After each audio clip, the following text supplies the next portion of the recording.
We ready to go now? Okay. Prime Minister Chretien, good to have you on the show again. I'm happy to be with you. Listen, I got to start off by asking you about this new beer. I know there's a lot of deep issues we want to discuss, but there is the Shawinigan handshake beer that's out there. You've tried it. You like it. Yes, you know, it is a guy who makes beer in a micro brewery who made that. So the people told me in Shawinigan, my hometown, go to Le Trou du Diable, they have your beer. So I went there and I tasted that, and I said, can I take some home? But he says, no, it's just here, we don't bottle them. I said, if you were to bottle them, I will buy some, but it will be fun. So he decided to bottle it. And they will use it for the Memorial Cup, when everybody will come at the Memorial Cup in a few weeks from now. But he said it's already all sold, so again, it's a micro brewery, so he cannot do it, but it is. It's a funny cartoon in it, and it's fun. We have to have fun in life, and that is what he's doing. And he said, "Can we use your face?" I said, "Of course, got to go with it. It's a cartoon anyway." So the press made cartoon by the tons of me all my career. So one more, one less makes no big difference. It may not be the only thing you're remembered for in 30 years, but it was certainly a national memory. 30 years ago, you were instrumental in the creation of the Charter of Rights and Freedoms for Canada. And the Patriation of the Constitution. And the Patriation of the Constitution. When you look back, but specifically on the Charter, has it done what you expected it to do, or have there been unintended consequences? You never know what will happen. I'm happy, very happy, because there was some controversies about it. Mr. Trudeau did not want to have the notwithstanding clause, and I wanted it. And I persuaded him, because I told him, if you don't want it, no problem, we don't have a constitution anyway, or a Charter of Rights. So eventually he acceded to it. And that's never been used in 30 years, federally. It's been used in Quebec once or two, in Saskatchewan. But,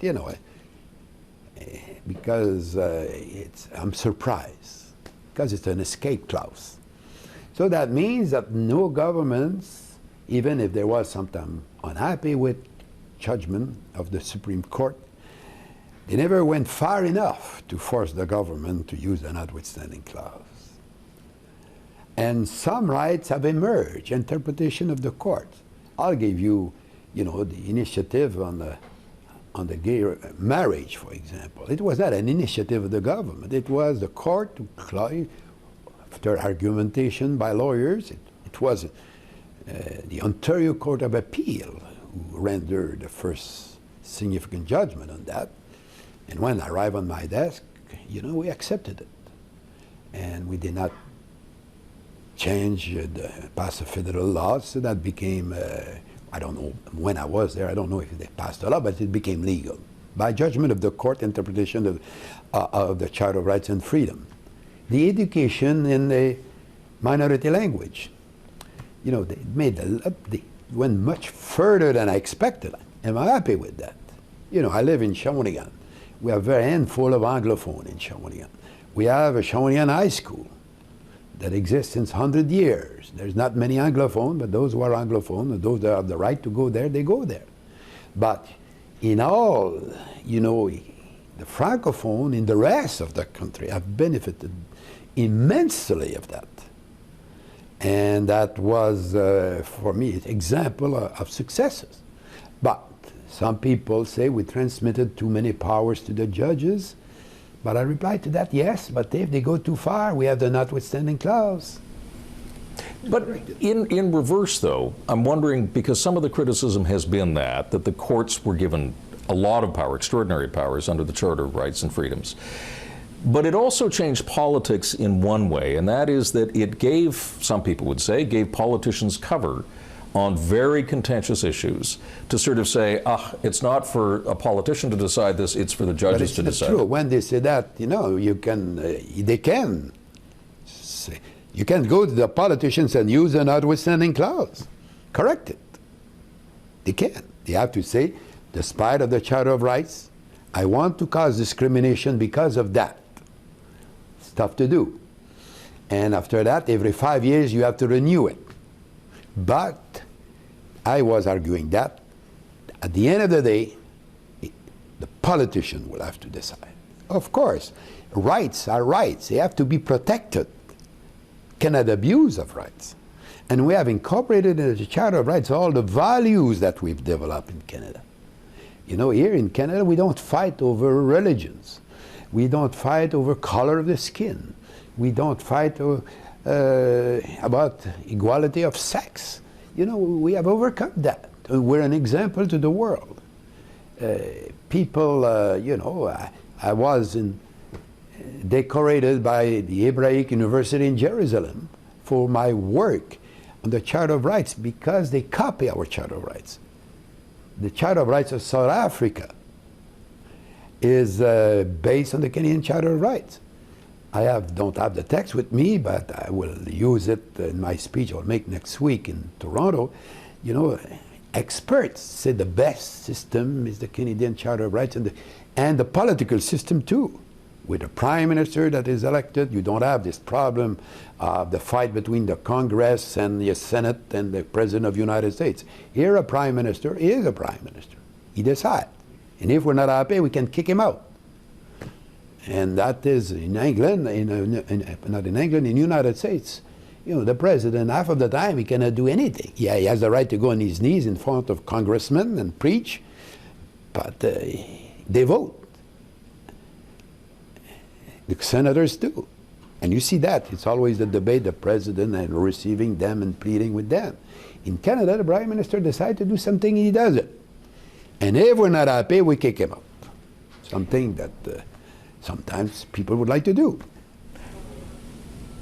If this was the great achievement that you say it is, and that many people feel that it is. But it was not my achievement, it was Mr. Trudeau.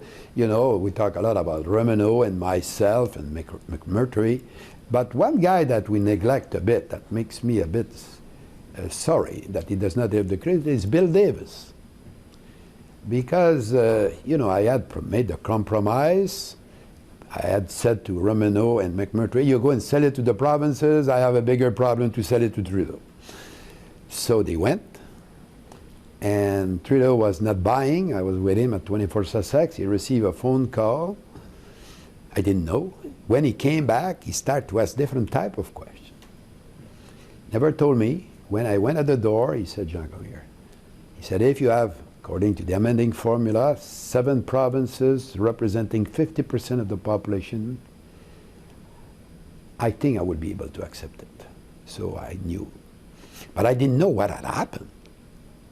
It's only later that I learned that Davis said, if you don't accept the Chretien compromise, the Romano compromise, he said, I'm not with you anymore. You remember there was only Davis and Hatfield with Trudeau. The group of 8 were against. So it's why, you know, I'm a bit frustrated when I get a lot of credit in Trudeau, but poor Bill does not have the credit you have. McMurtry, Romano, and I, we have plenty. So sometimes we have to correct things. How do you feel, though, about the fact that the 30th anniversary of the Charter of Rights and Freedoms is not being celebrated by the federal government? Don't ask them, don't ask me. For me, I think it was a very important moment. We patriated the Constitution. You know, we were still the legally colony of Great Britain, that we had to go to England to ask them to change our Constitution. It was not I was there, I did that. I remember, you know, when they had to pass the law, I remember one day I was really mad. I was with a bunch of lords who were telling me what to do in Canada. You should do this with the French, you should do that with the Indians, and blah, blah, blah. So I said, wait a minute, guys. We'll adjourn, I will go to Northern Ireland tomorrow. You remember the problem there? I'll spend 2 days there. On Monday, I will tell you what to do in Northern Ireland. So, you know, so they understood that Canada was not a colony anymore. Didn't want to be a colony. So that it's for, you know, we became of age. We were the only country of the Commonwealth who had not taken its constitution since 1931. But does it anger you at all that the country is not recognizing this moment? Well, no. We have a government that the people have selected. I would celebrate it. They don't. I made a joke this week. I said, I never refused to celebrate the 1st of July because it was Johnny MacDonald who was there at the time of Confederation. And he was a conservative. And he was a conservative, of course. Yeah. And his opponent was Mackenzie. He was a liberal. No, but it was Canada, and I celebrated it. But, you ask the government why they don't do that. But we will celebrate the War of 1812. Really? Very important. It was a fight between the Brits and the Americans. Oh, there was some Canadian there. It was good for us. But I think for today, not to be a British colony anymore is quite important too. Do you get a sense, or do you worry at times, that from that moment 30 years ago when the Charter was brought in, that the accomplishments of liberal Canada, what the Liberal Party did for so many years, is being dismantled brick by brick? Yes, I said that in a letter that I wrote a few months ago to raise money for the Liberal Party. I'm worried. Gun control. I was for gun control. When I see what's happening, it's a controversy in the United States at this moment because of everybody has gun. There are 5 times more murder with armament in the United States than in Canada. I know it's make a difference. But, the Americans, what was the influence of the National Rifle Association? Were they spending money in Canada to have the policies we have today? I don't know. I'd like to know. Are you suggesting that they were? No, I'd like to know, because the speech is what I hear when I go to Texas, Western Texas. And that is, I'm worried. I think so, and will they go on something else? Will they go about abortion? I don't know. Some members in the House are raising issues there. Now they're trying to find a trick.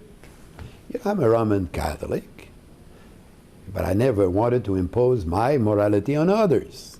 So I voted for the woman to have the right to choose. We're not a country with one religion here. So we have to be careful about these things. In this environment that you're talking about, do you see a future for the Liberal Party? Of course. Independent of any other party, I guess is what I'm saying. No, I'm a liberal. It's a great political institution that is having problems today. But I'll tell you one thing. 1 year after my 3rd election, in November, Gallup at the poll. You see the polls today? They ask, how would you vote tomorrow morning? Canadians responded. The Reform Party was at 8. The NDP at 7. So now the Reform Party has merged with the Tories. The Tories were at 14. But, everybody knows that Harper was a reformist. They were at 8. The NDP at 7. Liberals were only at 61. So, things change. So they can still change. The Liberal Party has been a great institution. Starting with Laurier and Mackenzie King and Pearson and Trudeau and so on. And the moderation and the image of Canada is based on the values that my party supported very often by the NDP and by others. I remember in the 63 to 67, on many issues, Réal Cahouette with the Socrates supported us. And that, and we've built a Canada that is an example to the world. And now, I'm traveling in the world, and apparently we don't have the same reputation. You remember the day when I was at the UN, and a former president of Portugal and a former prime minister of Portugal said, Jean, how come we beat you at the UN? I said, yes, how come? I said, I guess you would not have run against us when I was there. And he said, no. So you draw the line somewhere. We were defeated. Moroni got his seat. I got the seat when I was there. You're talking about the seat on the Security Council. Yep. So it's where we are. But I'm out of politics, you know.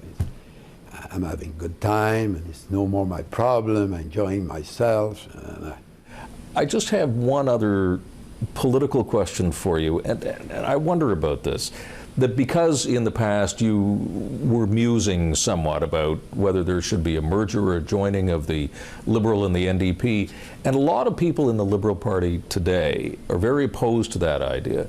Do you feel in some way that some in the Liberal Party are beginning to shun you or to lock you out? I don't know. It's for them to decide. You know, it's not an idea that is a new one. I've not reinvented the wheels on that.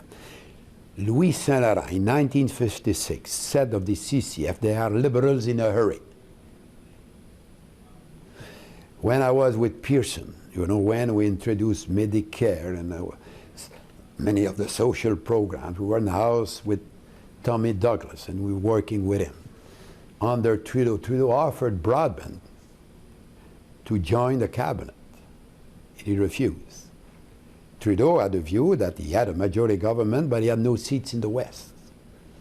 And it will give him more legitimacy if the Westerners, NDP, were to be member of the government. Broadbent declined. For me, I should have done it. You know, some of my ministers suggested that. The NDP were down to a few seats. And but I had decided at the beginning to have a very small cabinet of only 23 ministers. So I said I would have to expand. I should have done it. I didn't do it. Harper did it. McKay did it. Apparently the progressist conservatives were very opposed to that. McKay made the solemn promise to the nation in writing he will never do it. You remember? Mm-hmm. They did it. And the government did it. So I don't know, you know, the NDP, the Liberal and the NDP will do it. I don't know. It's not my problem. I was for that a year and a half ago, and Mr. Ignatieff was not in favor, so it didn't happen. If you were still in politics, could you work with Tom Mulcair? I don't know him. I never met him in my life. I never shook hands, so I don't know. But I work with a hell of a lot of different people in my life, so I don't know. You know, I cannot pass a judgment, but he's got elected. So he must have some qualities. But I know Bob very well, and I know him since a long time. He's a very good man. And should he run for leader? But I don't know. You know, apparently he can or he cannot. I don't know. It's a problem. They ask him. It was for me at the time selecting the leader for the House, interim leader. My view, I expressed that at that time. You pick the best one. We're in third position. So apparently he had to commit that he will not run, but now if he resigns, he might run. I don't know the complication of these things. It's not my business anymore. But I hope that the values that I fought for all my life will not disappear. You asked me the question if I was afraid. I don't think that will disappear, because the people will react very badly. That's my judgment. But sometimes I can make mistakes. I don't know. I'm not there anymore. You know, I'm a small-town lawyer now and trying to earn my living. The little guy from Shawinigan. There you go. What a great pleasure having you on the show, Prime Minister Chretien. And I call you that because I think it's a moniker of respect for anybody who held that position. But it's not that we don't do it necessarily in Canada. A lot do it. In the United States, they do it all the time. It's always President Clinton, President Bush, and so on, Mr. President. For me, so much at home call me Little Jean, Jean. So, you know, I'm not getting offended very easily, but it's very nice of you to call me Prime Minister. Whether it's Tijan or the little guy from Shawinigan or Prime Minister Chretien, what a great pleasure It's having always the same guy. what a great pleasure having you Thank on you the very show. much. Thank you.